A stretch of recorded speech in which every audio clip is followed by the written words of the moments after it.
कर दिए।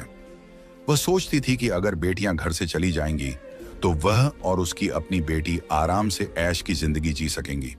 साथ ही करमदीन का पूरा ध्यान सिर्फ उसी और उसकी बेटी पर रहेगा। वह जानती थी कि करमदीन अपनी बेटियों से बहुत मोहब्बत करता है और उन्हें जरा भी दुखी नहीं देख सकता। उसकी अपनी बेटी हमेशा कीमती कपड़े पहनकर घूमती रहती थी, जिससे वह मॉडर्न लगती थी।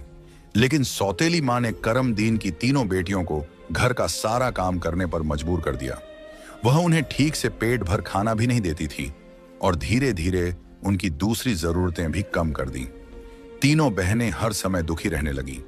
एक दिन दो बड़ी बहनें रो रही थीं, तो ज़ैनब अपनी बड़ी बहनों के पास आई और कहने लगी, प्यारी बहनों, आओ हम तीनों कहीं बाहर चलें ताकि हमारा दिमाग फ्रेश हो जाए। फिर वह तीनों बहनें घर से निकल गईं और चलते चलते एक जंगल में जा पहुंची।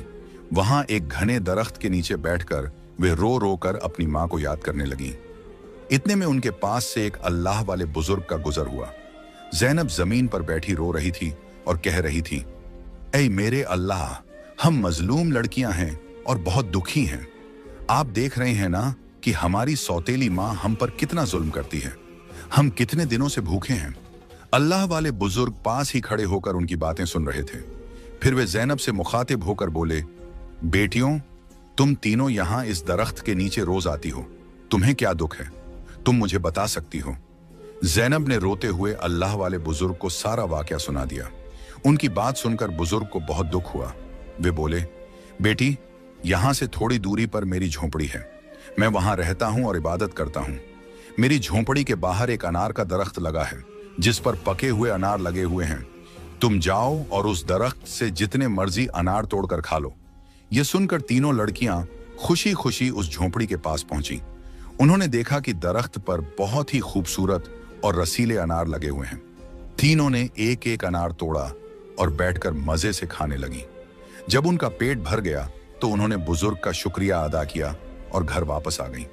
इसके बाद जब उनकी सौतेली मां उन्हें खाना नहीं देती तो वे रोज जंगल जाती और उन अनारों को खाकर अपना पेट भर लेती। धीरे धीरे उन्होंने अपनी मां का दिया हुआ खाना बिल्कुल छोड़ दिया। अब उनकी सौतेली मां सोचने लगी, मैं इन लड़कियों को खाने को कुछ नहीं देती, मैं इनसे इतना काम करवाती हूं, उन्हें जलील करती हूं, फिर भी इनके चेहरे पर एक अजीब सी चमक है। इनमें से कोई बीमार भी नहीं पड़ती, बल्कि इनकी खूबसूरती बढ़ती जा रही है। और मेरी बेटी, जिसे मैं इतना अच्छा खाना देती हूं, वह उनके आगे बदसूरत लगती है। दूसरे दिन जब वह लड़कियां जंगल की तरफ गईं, तो सौतेली मां ने अपनी बेटी को उनका पीछा करने के लिए भेज दिया।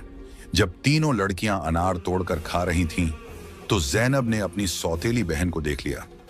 उसने बाकी बहनों से कहा, यह लड़की हमारा पीछा कर रही है, मैं इसे यहां से भगा देती हूं। फिर ज़ैनब ने अपने हाथ में पकड़ा अनार छुपा लिया और बोली, अगर यह सब कुछ अपनी मां को बता देगी तो यह हमारे लिए परेशानी का कारण बन सकती है।